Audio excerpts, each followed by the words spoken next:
Hey, everybody, welcome back to another episode of Behind the Numbers with the Wilsons. I am joined today by my son, Andrew Wilson, the smart one in the family. We are going to talk about polling because that is what we talk about on Fridays. And That's man, right. it has been a hell of a week. I want to lead out, Andrew, with what's on everybody's mind right now, which is the Epstein stuff. We are seeing the very, very, very first numbers come out of the polling world on Epstein. Yeah, so And this is from Quinnipiac yesterday. there's no good news in that for This Trump. will be Wednesday when you're watching this on Friday. Right. There's no good news here, and Trump is only making it worse. He's opening his own wounds for some reason. I expect this number will tick up. Will this number be the top issue for any voters in the next election? I don't know, but it is just glorious to watch them tear each other apart. So, Andrew, I have a theory of this case about a lot of the MAGA voters who are and I don't have any data on this, so just ride with my theory of the case for a second. I have a theory of the case that a lot of Trump's voters, which we can say this assertively, were low propensity voters. Sure. I have a theory of the case that a lot of those low propensity voters were drawn in by weird boutique issues.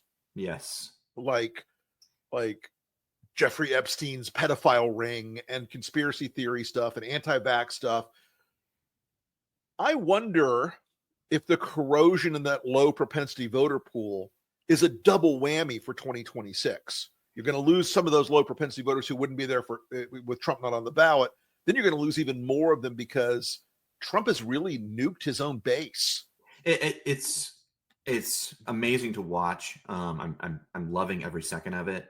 The thing is that Democrats are doing a great job forcing the issue in Congress right now. I think they're making this a big deal. They're going to attach every Republican's name to it. And use this as a cudgel. And when you bring Trump into the race, where he's not running, you've suddenly nationalized it in a way that is more effective for Democrats.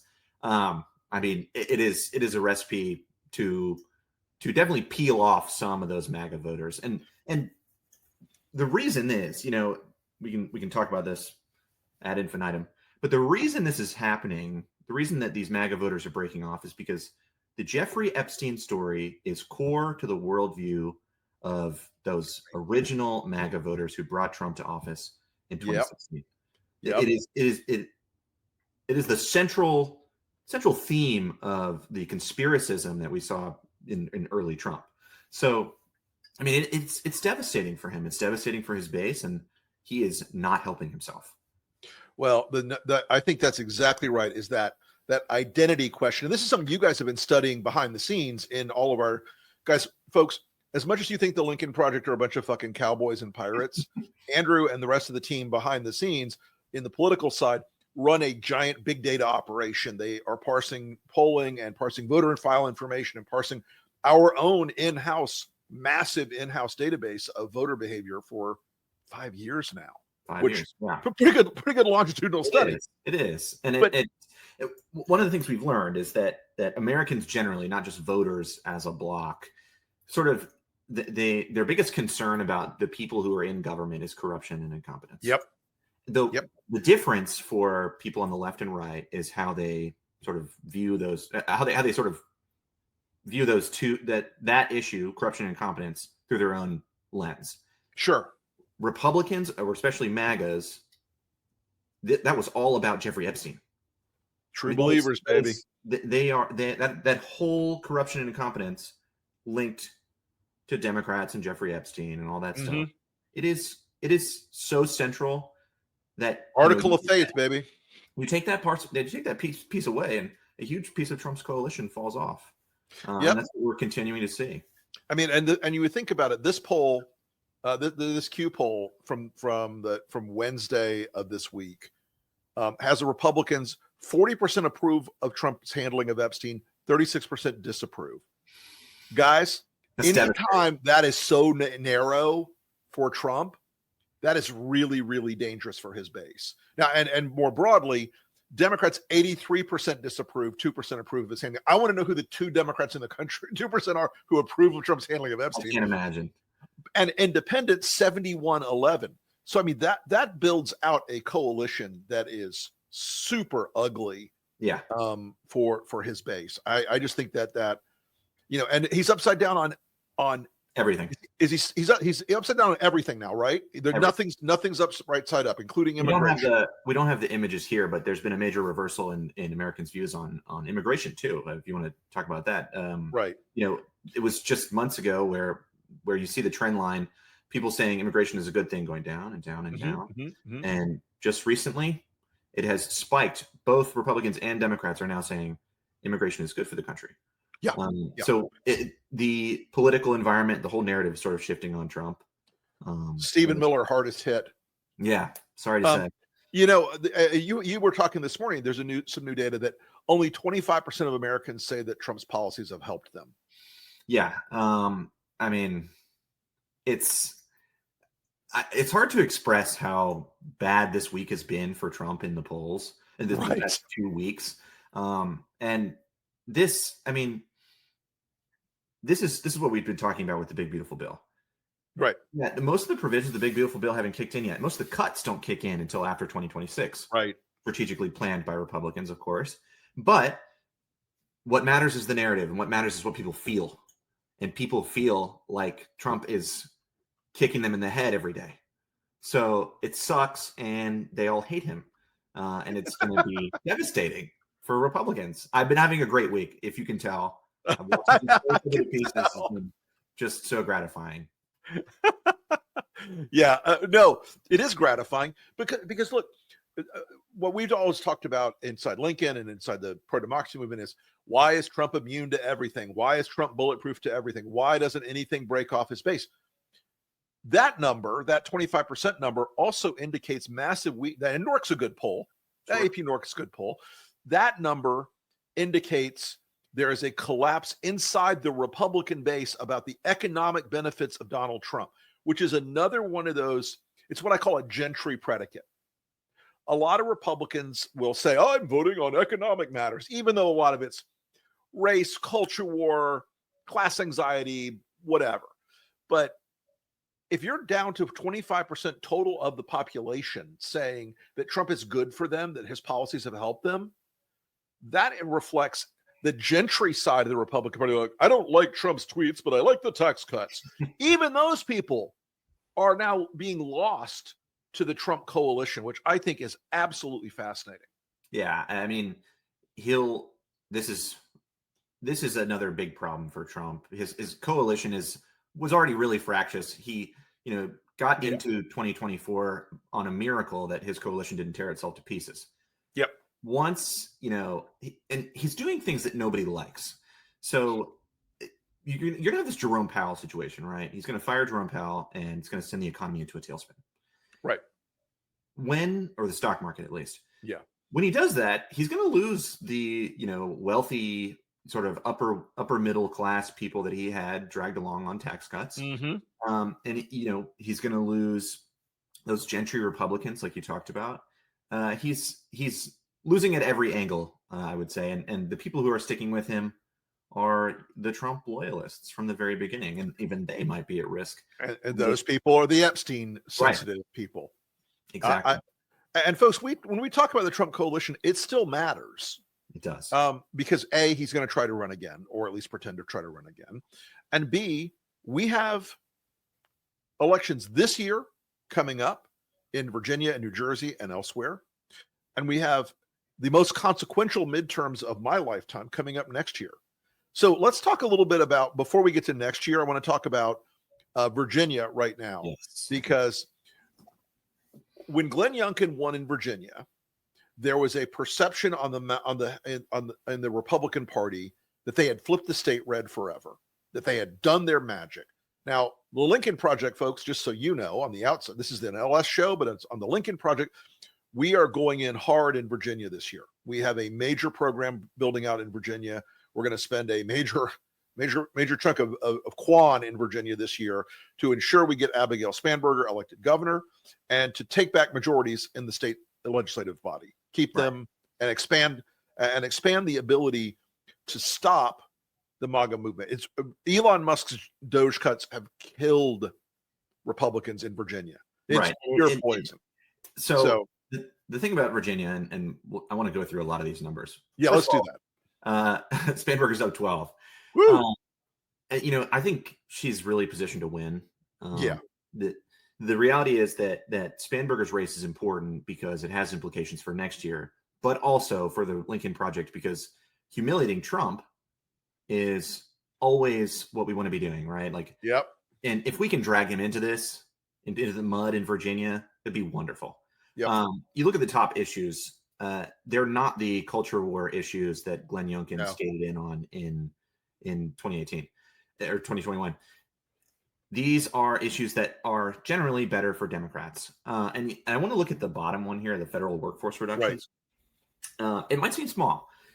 So only 7% of people say that federal workforce reductions are their biggest issue. Right. But this is a newly minted issue. And we know just intuitively that if somebody says federal workforce reductions are my biggest concern, they're going to vote for Democrats. I mean, 9 times out of 10. So if it doesn't take a lot. I mean, Glenn Youngkin didn't win won by 5. We should probably check that. But if you were able to pull these 7% of voters off of Republicans, you can win Virginia handily. And in the 3 major congressional seats we're targeting in Virginia, the cuts have been much larger. Right. And the magic of modern campaigns, and this is part of Andrew's job, is to go in and find those people in our survey work and in our data analytics work. So we're going to talk to those people who lost their jobs, talk to those families who lost their jobs, talk to the communities where these job cuts have harmed. I mean, including places like Norfolk and Hampton Roads, where those cuts have been absolutely brutal. And they have these big ripple effects throughout the whole state economy, right? Like the Northern Virginia Chamber of Commerce just came out with some recent survey work that they did. 44% of restaurant owners in the area are worried about closures. Right. 70% of all the hospitality in that part of the state is all reliant on DC. So that's international travel, hotel stays, conventions, all that sort of stuff. The whole state economy is threatened by Trump. Right. And when this race is about Trump, that puts Democrats at a massive advantage. And it's about the cuts. It's about Trump and the cuts.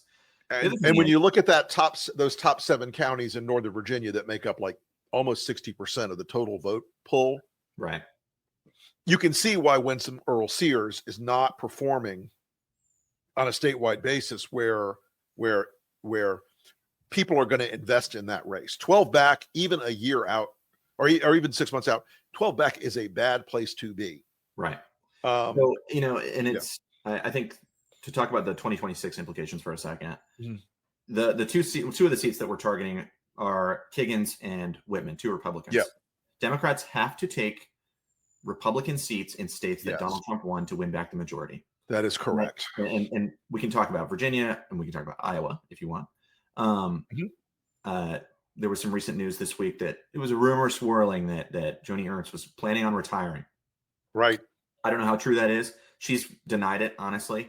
But it does put these 2 toss-up districts in a similar position to these Virginia races. Yep. Iowa's going to be stacked. We got a governor's race, a Senate race, and these 2 toss-up districts. Right. Democrats can make good use of their money. And Iowa's cheap, folks. Right. And that's by no means an easy lift for Democrats to win these seats. No. But they've got to play in states that Trump won. It's the only way to win back the majority. That's right. I mean, and we may have to work harder because Texas is playing fuck around. And they're going to redistrict and try to add 5 Republican seats, which Texas legislature could do it. They might get away with it. I think they might get away with it. I think there'll be a lot of lawsuits, but that won't matter. And as much as I've been a Gavin Newsom skeptic in the past, his troll game is magnificent now. He's on point on the troll game. After Abbott talked about it, he retweeted it. He retweeted Abbott and said, 2 can play at that game. Well, it's certainly true. Yeah. Gavin Newsom probably produced 7 more Democratic districts. Yeah. I don't want us to fight that way in the country. I'd rather us have nonpartisan redistricting and go fight it out the real way. But I mean, that is not an impossibility that we're going to see the need to go outside of New York and California, where we will get pickups this year. Yes. We will definitely get pickups in New York and California. We might even get a pickup in South Florida. Salazar is getting very shaky. Her people are very pissed off. Yes. A third of her constituency, a third of the population of her district could be deported by next year. Not they're not voters, but their family members are all voters. Right. But a third of her district could be deported. A third.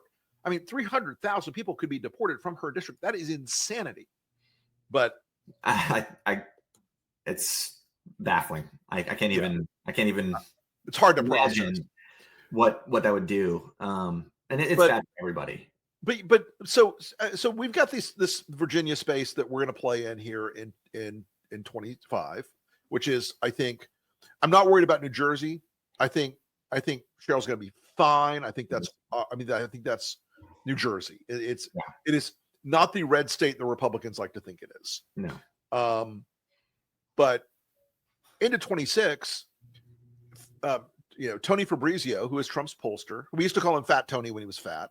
But Tony Fabrizio is already Farm Bill for 26 to the Trump world, isn't he? Yeah. In fact, his most recent poll found that Democrats were up 3 in the generic ballot. Mm-hmm. And it's not going to surprise me if Tony Fabrizio finds in a couple months that Democrats are 5. Right. And Trump's approval rating numbers sort of align with this too.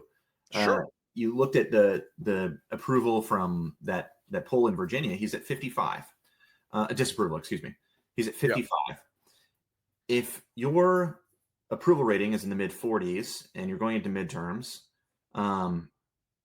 your party's screwed. I mean, there's pretty much no way around this. Ask Bill Clinton, Barack Obama, and George W. Bush if your approval rating is at that point in the midterms. Ask them what happens, because 1994, 2006, and 2010 all played to that exact scorekeeping metric.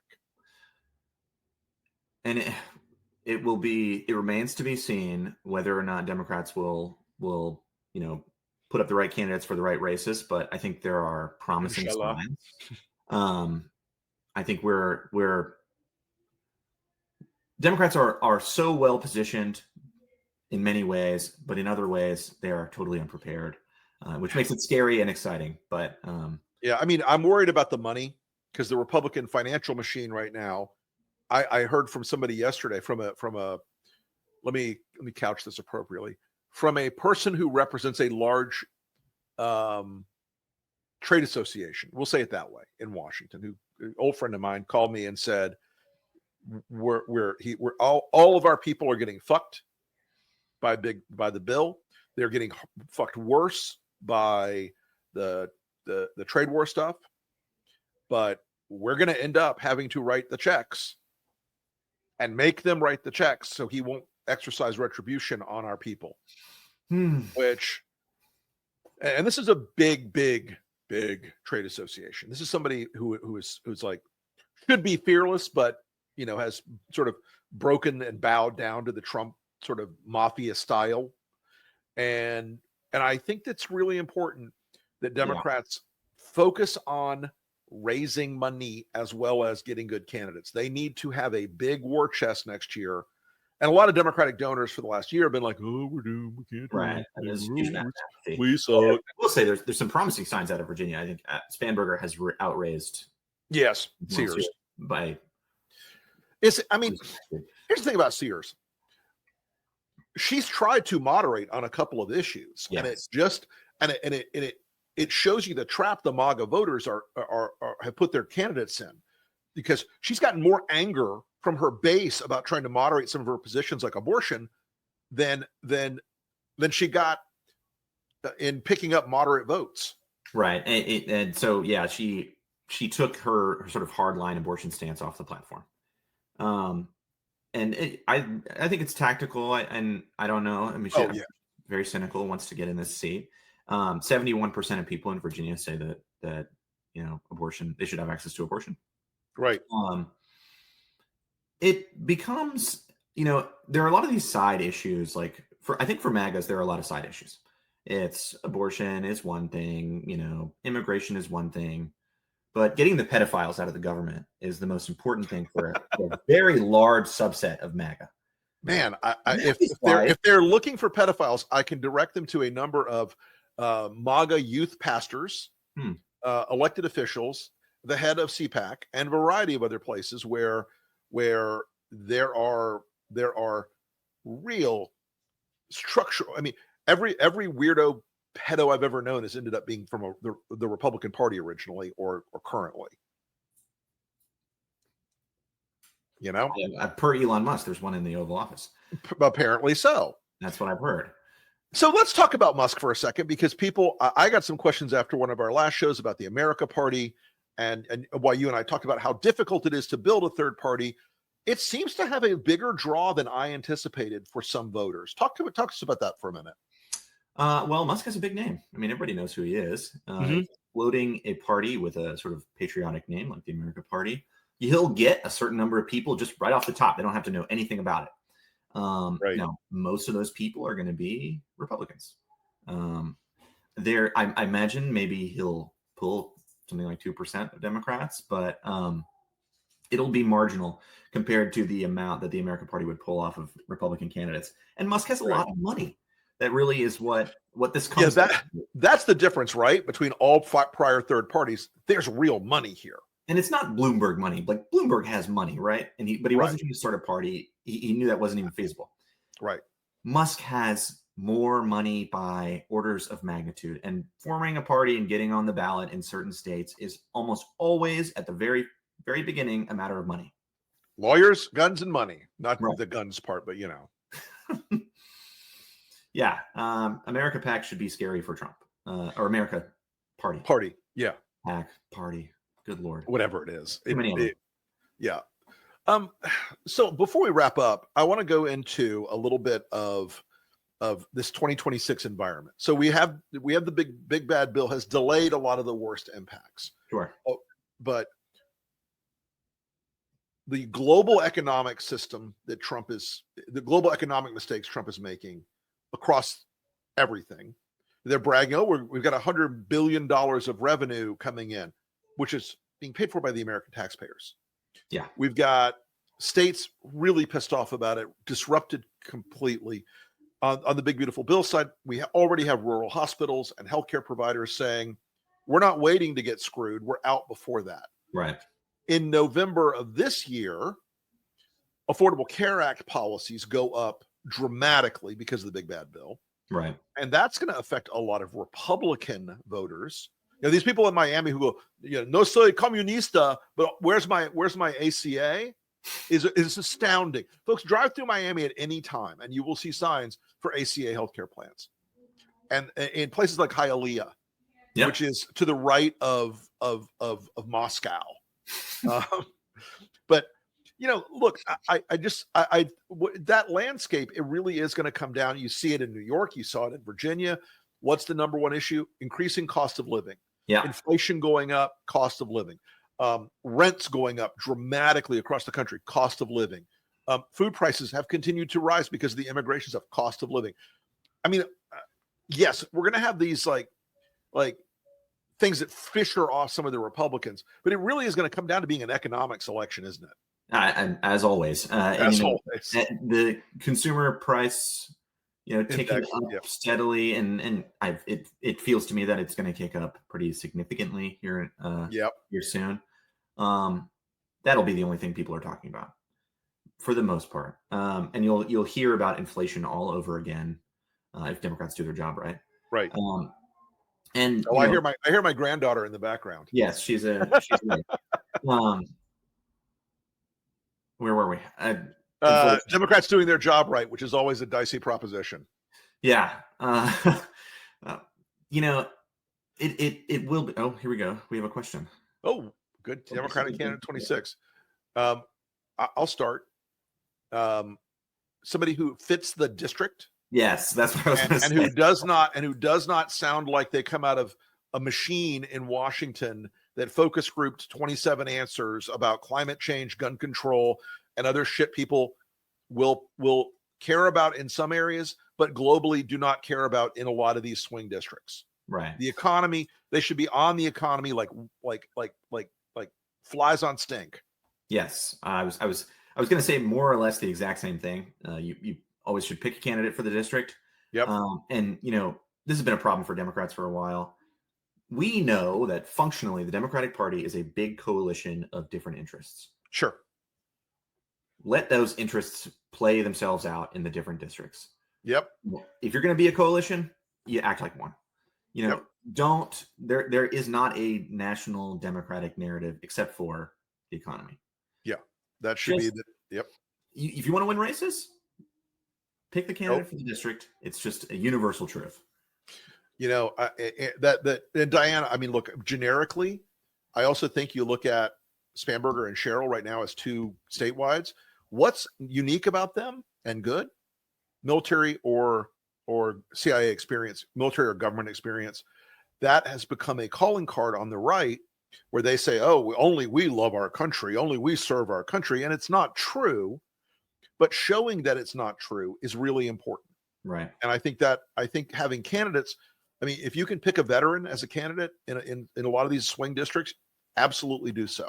I think that's a big thing. You do see Democrats doing that across the country. Oh yeah. In Arizona, Joey Mendoza. Yep. Of course, with Spanberger. It is a promising trend for candidate quality. I think you got to have candidates like Mike Davey running in South Florida is a moderate Democrat in a conservative district. He needs to be that. Kat Abuzega, who I adore, is running in a very liberal district, and she can go buck wild and do what she needs to do. Right. Fit the district. Fit the district. And the other thing, Diane, I would say is be good at communicating. Yeah. You should look at candidates. Don't look at them for their resume alone. Like, I was the chairman of the Toilet Seat Standards Committee in the North Carolina State Senate. No. You need people who can go talk, walk, communicate, connect with people. It's hard to quantify, but it's a real thing. People who have the gift have the gift. It does give, I think, also a younger generation a slight edge. Digital natives are always going to, even if you hire a firm to do all of your online presence, a digital native is always going to have an easier time with that form of communication, and that 100% so much more important in a lot of these races. 100%. So I have I was told by David Litt, who's a writer, former Obama speechwriter. Yesterday, I interviewed him. We had a great conversation, but he told me a great joke that you, Andrew, as a former crew guy, will get.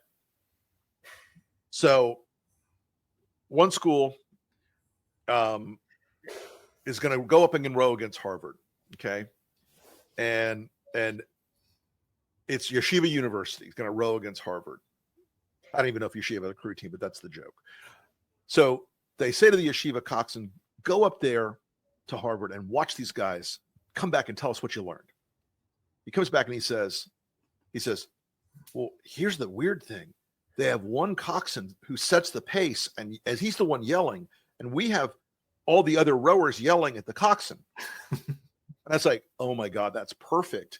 Because, it really is. The Democrats could use a little more hierarchical control over their messaging apparatus from time to time. Yeah. But for sure. Well, folks, go ahead. Go. No, say. I don't even know what I was going to say. All right. Well, folks, listen, it's been great as always. Andrew, thank you again for all your analytics and your insights. Folks, we'll be back again next Friday with another edition of Behind the Numbers with the Wilsons. Tune into my 7,419 podcasts. I have the Lincoln Project podcast. I have the Enemies List podcast. Every Friday, you get the elephant in the room, where we peel back the curtain on a little bit of the secret sauce happening inside of a political scandal or issue. This week's topic is Trump dying? So you can also catch me on Substack at The Rick Wilson, all the socials at The Rick Wilson. Andrew is also on Substack. He writes there occasionally, and it's brilliant and incisive stuff, so you should check it out, subscribe to it. Also, join LS if you get a chance. We would appreciate it. We're growing really fast. We're one of the top political Substacks now, and that is a real honor. and we're delighted with the folks who supported us both just by subscribing and the folks who've gone to the paid membership basis. It really helps. Also, we're going to ring it out this week with a little video treat for you. It is a brand new Lincoln Project video that broke on Thursday and has caused nothing but trouble for the bad guys. Talk to you soon, folks. Thanks again. Psst.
Us.